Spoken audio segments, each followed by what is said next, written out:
pedum, focunam, satanicum inferum, peltonte damte colostanunta flacantar. Je sens le pouvoir de Satan monter en moi. Oh, vous étiez là, chers amis. Je lisais le Necronomicon de Mr. Gold. Je l'ai piqué dans la bibliothèque de Satan lui-même. Voyez, il y a son portrait d'un de ses amis animal favoris. Oui, je profitais de ce livre pour enfin trouver la source de pouvoir, afin que je devienne un basketteur de génie, hors pair, un basketteur génialissime. Et oui, même en enfer, il y a des équipes de basket. Vampirella et ses suceuses de sang, Frankenstein et les démembrés, les exosquelettateurs calcinés, enfin bon, plein d'équipes. Quant à moi, c'est Mr. Gold et les fondus d'argent. Votez pour nous, je sens que grâce à ce bouquin, nous allons gagner le prochain championnat d'horreur basket. Ça va être génial. Bon, le problème c'est que ce pouvoir va prendre 10 minutes, un quart d'heure avant de m'imprégner totalement de sa magie noire. Du coup, je me suis dit que je pourrais vous présenter quelque chose que je n'ai jamais encore fait. Présenter un top. Vous voyez, genre top 10, top 20, top 100. Et je me disais qu'étant professionnalisé dans l'horreur, j'allais vous présenter le top 20 des meilleurs films d'horreur, selon moi. Je précise, dans ceux que j'ai vus. Par exemple, je n'ai pas vu les Freddy Hellraiser. Désolé si dans mes abonnés ou dans ceux qui vont regarder, il y a des fans de Freddy Hellraiser. Du coup, ils vont me détester. Ils vont quitter ma chaîne. Ou alors pas y du tout s'ils y sont pas déjà. Donc je précise, c'est sur la collection que j'ai vue. J'ai également d'autres films que, par exemple, que je vous ai montré en vide-grenier de l'angoisse, mais que je n'ai pas encore regardé. Ils ne seront pas dans cette vidéo. Et également, c'est un point de vue totalement personnel. Comme dirait Tanguy le Barbu, on a vu des films étant jeunes qui nous ont personnellement touchés, qui nous ont plu, mais qui pourraient ne pas plaire à d'autres. Donc aujourd'hui, vu que c'est mon jour de repos, je présenterai 3 vidéos. Le premier top, ce sera un top 20 justement, comme je vous l'ai dit, sur les films d'horreur que j'ai préférés. Je ferai également un top 10 sur les plus mauvais films d'horreur de ma collection. Et vu que je suis spécialisé, entre guillemets, c'est ce que j'adore par-dessus tout, je vous ferai un top 10 des meilleurs nanars que j'ai. Donc du moins bon là plutôt, moi ça serait plutôt l'inverse, au meilleur. Voilà. Donc j'ai toujours du dernier au premier, jamais dans le sens inverse, peu importe la vidéo. Donc nous allons commencer pour ce top 20 des meilleurs films d'horreur, selon moi, Mr. Gold, l'associé du diable. C'est parti. En 20e position, nous retrouverons la saga des Wishmaster. Donc saga un peu critiquée avec Wishmaster 1, Wishmaster 2 et donc Wishmaster 3 et 4 que j'ai trouvé en un seul. Là, mes doigts c'est dur. Donc Wishmaster, donc, qui est pour moi une série fort sympathique, la preuve vu qu'elle est en top 20. Donc dont le premier était fait par le légendaire Wes Craven. Voilà, qu'est-ce qu'on peut dire de plus? Et donc qui raconte, pour globaliser les 4 histoires, vu qu'il n'y en a que 4, moi j'ai les 4, je suis content. C'est rare les séries où j'ai tout en entier. Donc c'est l'histoire d'un djinn, donc vous revenez un peu dans le principe des Mille et une nuits avec les génies, sauf que ceux-ci sont maléfiques. Et donc, après qu'un être humain ait attrapé une pierre rouge, donc, dans laquelle le génie est enfermé, il voulait remplacer la lampe d'Aladin, je suppose. À ce moment-là, donc, nous pouvons profiter totalement du plaisir du génie qui va accorder des souhaits aux innocents et qui doit accorder 3 vœux à la personne qui a trouvé la pierre pour pouvoir ressortir et faire ressortir les autres djinns des entrailles de la terre et ainsi envahir le monde. Donc ce qui est bien avec ces films-là, c'est que vous voyez des réalisations, on va dire, de souhaits très différentes, très variées et surtout très originales. Par exemple, quelqu'un qui souhaiterait, je souhaiterais passer entre les barreaux pour me barrer, le djinn va le prendre au sens propre et va complètement le compresser contre les barreaux, il va passer, mais plus en un seul morceau. Et il va donc être mort du coup. C'est sur ce côté-là que les Wishmasters, comment dire, change parmi les autres films et justement arrive à ressortir du lot. Donc voilà, Wishmaster, pour moi une très bonne série que je classe en 20e position. Ensuite, en 19e, un des plus vieux films d'horreur que j'ai vu, le célèbre film de George Romero, Zombie. Donc avec la couverture, comme je le dis souvent, la plus épurée du monde horrifique. Donc Zombie, avec des zombies qui ont pris un sale coup de vieux. À l'époque, c'était du sans tomate, et vous lui foutez du plan comme un gothique et puis c'était un zombie. Malgré quelques effets spéciaux fort bien pour l'époque, c'est un film légendaire qui dure assez longtemps et qui, comment pourrais-je dire, est vachement sympa à regarder malgré tout. Vous passez un bon moment, après les jeunes n'aimeront pas parce qu'ils diront « Ah, ça se voit que c'est du maquillage, c'est du chiquet, c'est vraiment très mal fait », mais moi, pour l'époque, j'avais adoré ce film-là. Donc, en 19e position, 19, le jour de naissance de vous savez qui, moi, je classe Zombie de George Romero. 18e, j'ai trouvé ce film assez dur, un film que je ne conseille pas aux jeunes, de par les actes horribles perpétués envers d'autres jeunes, justement, par des tueurs. Le remake de La Dernière Maison sur la gauche. Voilà, donc, par les créateurs de Vendredi 13 et La Colline des Yeux. Donc, voilà, la version donc non censurée, malheureusement, donc qui a été fait par Wes Craven aussi, donc voilà, célèbre pour son Vendredi 13, entre autres, et qui est un film pour moi très très dur à supporter, notamment les actes de violence envers les jeunes, qui soient, que je vais dire ce mot dans ma chaîne, sexuels ou juste physiques, c'est très très dur à regarder, et c'est pour ça que je trouve que c'est un film vraiment très bien fait, un film horrifique, qui pour moi est dur à digérer, que je ne conseille pas aux jeunes. Ne le regardez pas, attendez d'être plus ou moins majeur, surtout quand on voit ce qui se passe dans notre monde aujourd'hui. Et oui, même en enfer, j'ai un regard vers le haut. Donc en 18e position, La Dernière Maison sur la gauche. Le premier est peut-être meilleur, je ne l'ai pas vu, je pourrais pas vous dire. En 18e position, un film un peu moins connu, mais quand même connu, TV Show, donc avec l'acteur qui jouait dans Battle Royale et dont le nom ne me revient pas. Donc TV Show, pareil, un film d'animation japonais. Donc je suis pas trop fan du japonais, genre The Grudge ou Wolverine, j'adhère pas vraiment à ce genre de film. Mais TV Show, comme Battle Royale, j'aime beaucoup. Donc pareil, donc comme vous le voyez, 10 survivants qui vont devoir passer 7 jours ensemble et trouver le meurtrier, qui n'est pas la personne que l'on pensait être. Donc pareil, TV Show, un film que j'avais vu plus jeune et dont j'avais vraiment adoré le principe et que je conseille à tous. Donc voilà, en, je ne sais même plus, 17e position je crois, TV Show. C'est ça, TV Show donc. En 16e position, un classique de John Carpenter, et oui, fallait que John Carpenter soit quand même là un peu, le grand réalisateur, Christine.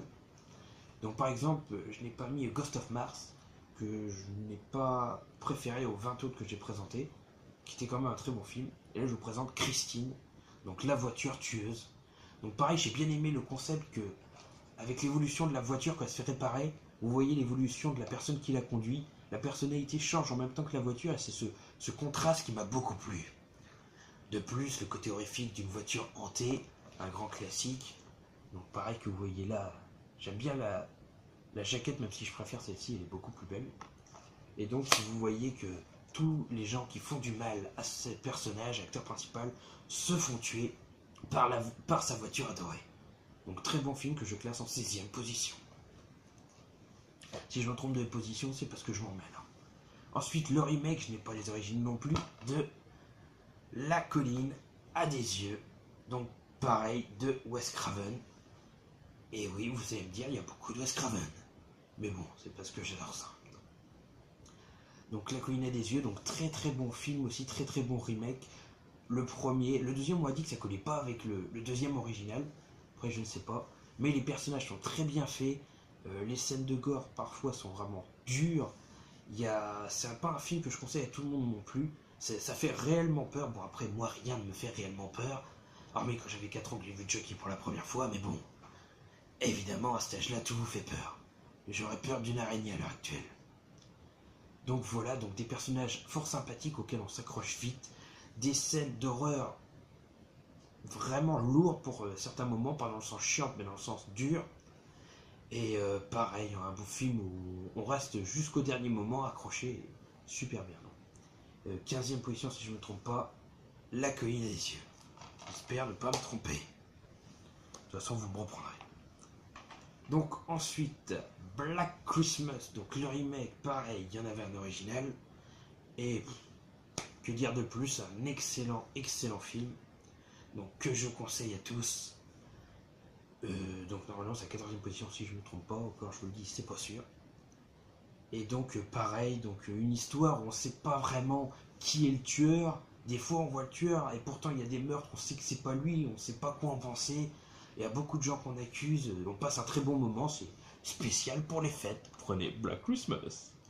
Oh oui, pour les fêtes de Noël, si vous voulez pas faire dans la dentelle et que vous voulez des meurtres à gogo et du mush, prenez Black Christmas. Enfin voilà, un excellent film que je conseille à tous, Black Christmas, super bien. Ensuite, donc, 14 ou 13, je ne me souviens plus exactement, enfin voilà, de David Cronenberg, il en fallait un, et il n'y en a pas qu'un, La Mouche. Donc La Mouche, pourquoi en si haute position? Parce qu'il y en a qui le mettraient plus bas, parce que déjà la transformation en La Mouche progressif est vachement bien faite. Après, l'acteur, donc qui joue Seth Brundle et qui joue dans Jurassic Park également, je ne sais plus combien tienne par contre, j'ai une très mauvaise mémoire des deux acteurs. Et bien cet acteur joue vraiment très bien, La Mouche est vraiment très bien faite pour l'époque, et c'est une transformation, ma foi, qui m'a plu. Voilà, c'est un film qui m'a plu. En plus, c'est ma mère qui m'a fait découvrir ce film d'horreur, c'est le premier film d'horreur qu'elle m'a fait découvrir. Et oui, maman, je te fais une dédicace, Maman Gold. Et donc du coup, ça m'a vraiment beaucoup plu ce film, et c'est pour ça que je le mets en si haute position entre guillemets. Juste après, une trilogie qui m'a également plu, également de David Cronenberg. Vous avez 20 secondes pour deviner quelle trilogie il s'agit. Oh putain, merde, on n'a pas le temps d'attendre. Je vais parler de l'intégrale des Scanners. Donc pareil, 3 DVD super bien, une histoire qui se tient parce que elle peut paraître assez réaliste. Ça peut se passer dans un futur proche où des gens qui auraient des pouvoirs télékinésiques, télépathiques, enfin je ne sais pas quoi, prendraient le contrôle justement grâce à cette malformation ou ce bienfait, ça dépend. Malédiction ou bonheur, à vous de choisir. Et donc pareil, donc 3 DVD. Donc génialissime, une trilogie en plus un très beau coffret et une trilogie franchement qui se laisse regarder. Donc qui a pris un petit coup de vieux, je vais pas le cacher, plus que La Mouche je trouve, mais qui quand même est très agréable et vous avez vraiment, même si le 2 est moins bien que le 1 et le 3 je trouve, mais vous avez vraiment un bon moment, vous avez des scènes assez gore comme le moment où la tête explose juste avec le pouvoir de l'esprit. Ah, l'esprit humain est tellement diabolique. Et vous passez un excellent moment, donc Scanner. Donc les 20 films que vous voyez là, je vous les conseille à tous d'avance, hein. Sinon ils ne seraient pas dans le top 20. Et pareil, une vidéo que je trouve totalement excellente. Ensuite, de Stephen King, il en fallait aussi un film que j'ai beaucoup aimé, Shining. Déjà, je l'ai surkiffé. Là, ça doit être le 12 ou le 11e, je sais plus. Excusez-moi dans le classement, mais je me suis perdu. Au top, je vous en reparlerai du classement quand je dirai dans le top 5. Donc Shining, pareil, donc avec le génialissime Jack Nicholson, donc qui jouait dans le premier Batman de Tim Burton, qui jouait dans Vol au-dessus d'un nid de coucou, enfin dans beaucoup de films, et qui est complètement démentiel en fait. Il a le rôle pour jouer le mec fou. C'est Jack Nicholson est taré naturellement. Et donc l'intrigue, malgré que certains le trouvent le film assez long et assez peu fidèle au roman de Stephen King, ce qui après l'avoir lu, enfin moi j'ai lu le Mad Movie spécial sur Shining, et c'est vrai que après l'avoir lu, on remarque qu'il y a beaucoup de scènes qui ont été transformées ou qui ne sont pas cohérentes par rapport à l'œuvre, mais n'empêche que c'est une très bonne réalisation pour moi. D'ailleurs Stephen King avait refait Shining en plusieurs parties d'un genre de petit téléfilm pour qu'il soit fidèle à son livre. Enfin voilà, donc un film tiré de Stephen King réalisé par Stanley Kubrick. Donc Shining, excellent, pareil je vous le conseille à tous, il est super bien. Il n'y a rien à redire dessus, je le trouve génial. Shining. Ensuite, je l'ai mis si haut, donc j'ai que le 5, c'est les destinations finales. J'ai également le 3, mais je ne l'ai pas encore regardé. Et donc les destinations finales, pourquoi aussi haut? Parce que c'est les films que je pouvais regarder avec mon cousin, donc avec mon cousin où j'ai regardé beaucoup de films, donc, et j'ai joué à beaucoup de jeux. Je jouais au Parrain interdit à moins de 18, et je le regardais alors que j'en avais 12. Ah, mon cousin et moi, on est grands tarés. Et donc, Destination Finale, voilà, une saga que j'adore. Le principe que la mort ne vous a pas eu tout de suite, c'est qu'elle vous aura plus tard. Et le fait que quand vous piquez la vie de quelqu'un, vous sauvez la vôtre. J'aime bien ce côté mental, ce côté où justement vous vous demandez comment va mourir la personne. Est-ce que c'est possible en vrai que cela arrive? Si j'échappe à un accident, est-ce que je peux survivre à un autre? D'ailleurs, ça a été le cas pour, je ne sais plus comment il s'appelait, un couple qui n'avait pas pu prendre l'avion. L'avion avait eu un accident, du coup ils n'avaient pas pu prendre le train. Le train également avait eu un accident. Et ils sont repartis en voiture, et en fait ils sont morts sur le trajet de la voiture en voulant rentrer chez eux. Si ça c'est pas la mort qui vous récupère, on y croit, on n'y croit pas, mais bon, voilà. Donc les destinations finales, je vous les conseille. Très, très bonne saga qui met en avant ce qu'il y avait à mon époque, c'est-à-dire surtout des groupes de jeunes et qui est plutôt un côté mental, l'horreur, mais avec peut-être que c'est possible, peut-être que c'est pas. Donc voilà, destination finale, très bon. Ensuite, je vais essayer de retrouver ma position. 6, 7, 8, 9, 9e position, les Evil Dead. Donc le premier que j'ai en Blu-ray, le deuxième. Attendez 2 secondes. Excusez-moi. Je garde le téléphone près de moi, ça rappelle pas de raccrocher. Donc le premier que j'ai en Blu-ray et le deuxième que j'ai en DVD. Donc excellent, les Evil Dead. Donc Evil Dead 1 et Evil Dead 2. Donc pareil, c'est plutôt de la comédie horrifique. Donc les gens qui vont dans les bois, qui vont faire appel aux forces maléfiques. Et donc qui vont trouver des choses, ma foi, fort sympathiques. Donc de l'horreur, des monstres, et puis tout ce qu'on aime en gros quoi. Voilà, donc les Evil Dead, j'ai pas le 3 enfin je le trouve, mais excellent. La comédie horrifique de premier choix. Et avec des acteurs, ma foi, qui jouent vachement bien. Et puis on devient fou en même temps qu'on se demande ce qui est vrai, ce qui ne l'est pas. Donc voilà, Evil Dead. Ensuite, en 8e position, voilà, le film de Stephen King qui m'a marqué étant gamin, ça. D'ailleurs, ils vont faire un remake dans l'année qui court ou l'année prochaine, il me semble. Donc ça, pareil, donc un film énormissime, donc avec un clown tueur, donc Ripsou. Et c'est bien, c'est qu'on voit 2 phases. La première phase, c'est comme un film coupé en 2, on la voit quand ils sont enfants. Et donc ils sont persécutés par un clown, donc là on comprend que c'est logique. Les enfants et les clowns, ça fait pas bon ménage au début. Et donc ils le poursuivent petit à petit.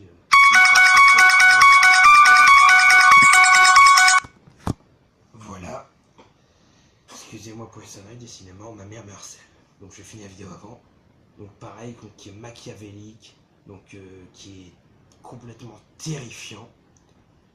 Et malgré tout, ce qui est bien, c'est que la deuxième partie, ils sont adultes et ils se remémorent les souvenirs. Donc vous voyez petit à petit l'histoire qui se met en place. Et vous pouvez également apercevoir quelque chose d'assez c'est les effets spéciaux qui sont vachement bien malgré tout. Bon, même si la scène de la douche où il y a de la pâte à modeler qui s'écarte, c'est vachement mal fait, ça reste un très bon souvenir pour moi et un très bon film d'horreur que je garde au fond de mon cœur. Ah, mon cœur machiavélique. Et j'aimerais préciser un détail important. Ce film est un film, voilà, vierge, mais qui a 2 côtés. Et moi, j'ai toujours cru que ce film était défectueux parce que je le mettais et je voyais jamais la fin. Jusqu'au moment où je vois la petite notice contient un film à double facette. Vous imaginez pas le temps que j'ai pris avant de voir ce petit détail. Et comment on m'a bien pris pour un con quand on l'a découvert à ma place. Ça arrive. Je vous dis, c'en est parmi les morts. En 7e position de Rob Zombie, si je ne dis pas. Par les créateurs de Saw, excusez-moi, je me trompe sûrement. Dead Silence. Donc avec des poupées. Donc à savoir que j'aime beaucoup les poupées. La preuve, une saga que j'aimerais retrouver, que j'ai connue en mon enfance, qui est excellente, c'est la saga des Puppet Master. Si quelqu'un en a et qui veut bien me les vendre, ça serait super sympa de sa part. Ou me les donner, c'est encore mieux. Donc voilà l'histoire de Marichou, donc qui a été enterrée avec ses 101 poupées. Je vous refais pas l'histoire. Et donc avec des effets spéciaux vachement sympathiques, une intrigue quand même qui est assez pesante, et une Marichou qui, rien qu'à la voir, fait relativement peur avec un maquillage, On dirait vraiment que c'est une marionnette humaine zombifiée. Donc pareil, un très bon film que je conseille à tous. Et avec une intrigue, franchement, c'est le côté des intrigues que j'adore les films d'horreur. Et si est bien fait, on comprend tout à la fin. Et je trouve ça vachement sympa. Dead Silence. En sixième, le dernier dans le top 5, un que j'ai vu récemment et que par l'intrigue, la durée de 4 heures et le fait que ce soit tiré de Stephen King, je l'ai adoré, c'est Rose Red. C'est vraiment un de mes films favoris. J'adore le film Rose Red. Donc pareil, une équipe de gens qui ont tous des pouvoirs plus ou moins spéciaux vont entrer dans le manoir de Rose Red qui est réputé pour être hanté. Vous en apprenez plus au fil de l'histoire sur et les personnages et l'histoire de Rose Red et également le lien qu'il y a entre les deux. Et du coup, vous êtes tenu en haleine tout le long du film. Vous savez d'ailleurs pas si les choses se passent réellement, si les gens meurent ou si c'est qu'une image réalisée par Rose Red qui vous donne des hallucinations. Vous ne savez pas si les personnages jouent double jeu, sont vraiment francs. Vous ne savez pas le pouvoir de certains personnages dès le début, du coup vous demandez ce qu'ils ont. Est-ce qu'il y en a qui ont des pouvoirs, est-ce qu'il y en a qui n'en ont pas.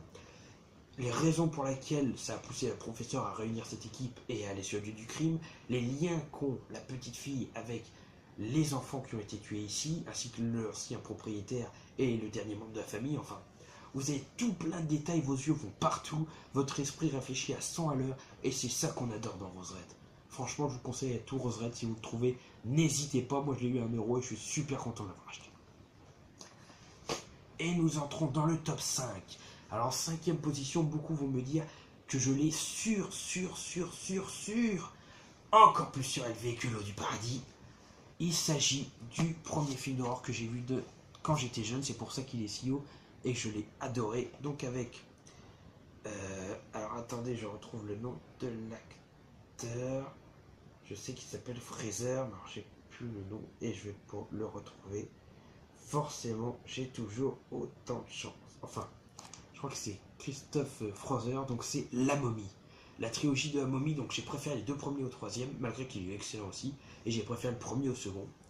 Donc le premier film que j'ai vu de ma jeunesse d'horreur, La Momie. Excellentissime, c'est vraiment un film super bien qu'il faut absolument que vous voyez à tout prix. Ce film d'horreur est excellent.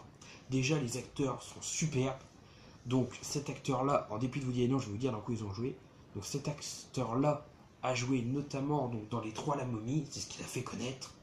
Il a joué également